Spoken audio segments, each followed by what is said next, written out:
Le 18 novembre 1938 paraissait dans Je suis partout et le 25 novembre 1938 dans L'Action française, la critique de François Vineuil du film Paix sur le Rhin, texte intégral.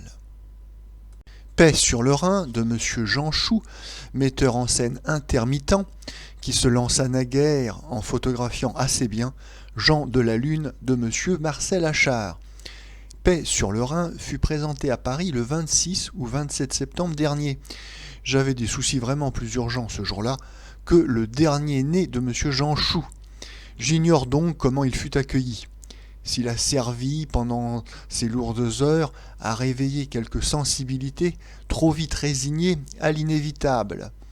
S'il a marqué un point ou deux contre le parti des bellicistes, cela lui vaut une petite circonstance atténuante, mais bien minime. Monsieur Jean Chou nous emmène à Thann, dans la famille alsacienne des Schaeffer, en novembre 1918. L'aîné des Schaeffer revient avec les galons d'officier français. Le cadet arrive aussi. Il a été, par force, fantassin allemand durant toute la guerre. Les deux frères s'étreignent. Il n'y a pas un seul nuage entre eux.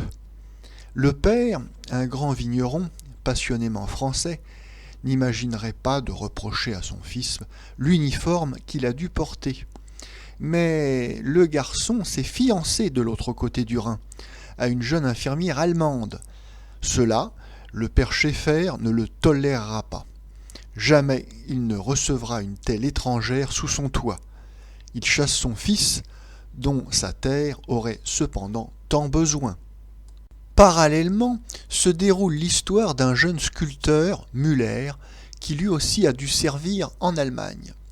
Sa fiancée, pendant qu'il se battait, lui a été ravie par un profiteur de guerre embusqué, le gros, le richissime Édouard Krebs. Müller, très pauvre, est chargé d'élever un monument commémoratif au bord du Rhin, face à l'Allemagne. Krebs est président du comité. Il veut que le monument soit l'arc de triomphe de la victoire, de la revanche. Müller s'indigne. Le monument qu'il rêve doit s'appeler Paix sur le Rhin et bannir à tout jamais l'idée de la guerre. À la fin, il faut que le père Schaeffer dégringole d'une échelle, se brise les membres pour que la fiancée allemande, devenue la femme du cadet, employée à l'hôpital, lui donne son sang, l'entoure des plus tendres soins sans qu'il connaisse son identité.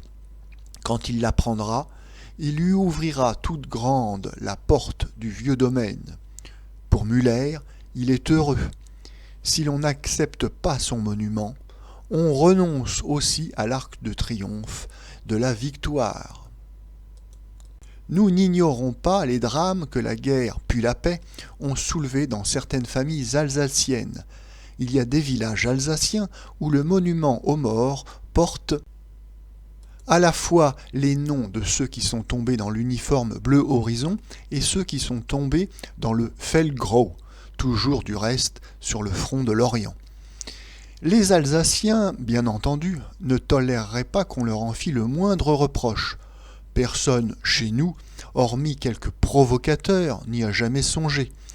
Les anciens combattants alsaciens d'Allemagne sont retraités au même titre que les anciens combattants alsaciens du front français, et cela est fort bien.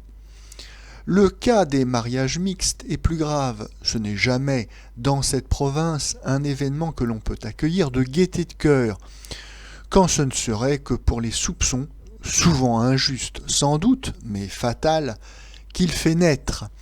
Il est donc très inopportun, surtout aujourd'hui, de toucher à ces délicats problèmes, à plus forte raison avec un outil aussi grossier que le cinéma. Ajoutons que M. Jean Chou a la main incroyablement lourde.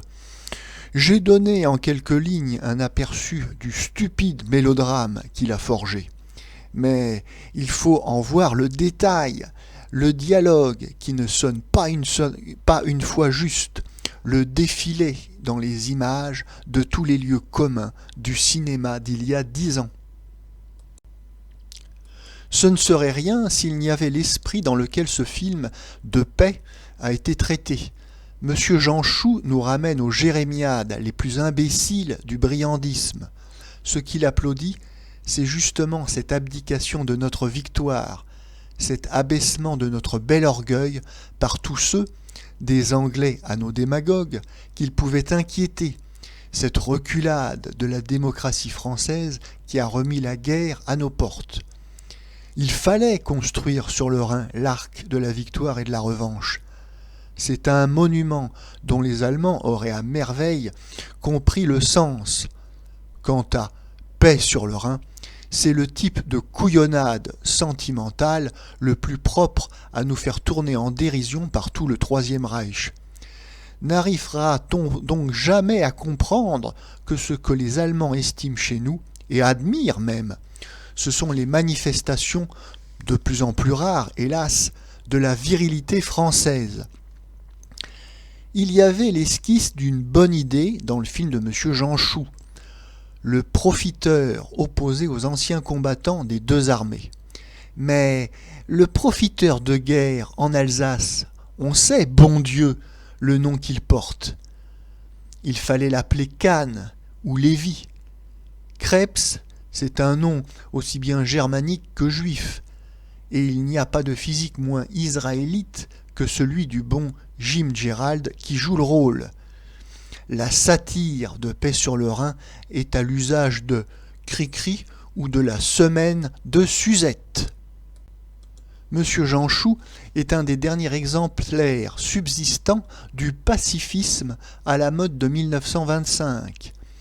C'est peut-être un peu moins déshonorant que d'avoir tourné au bellicisme furibond à la manière de Buret, Kérillis et Thorez, mais on aboutit au même résultat. Le scénario nous trompe. Il y a un monument dans Paix sur le Rhin, c'est le gigantesque crétinisme de l'auteur.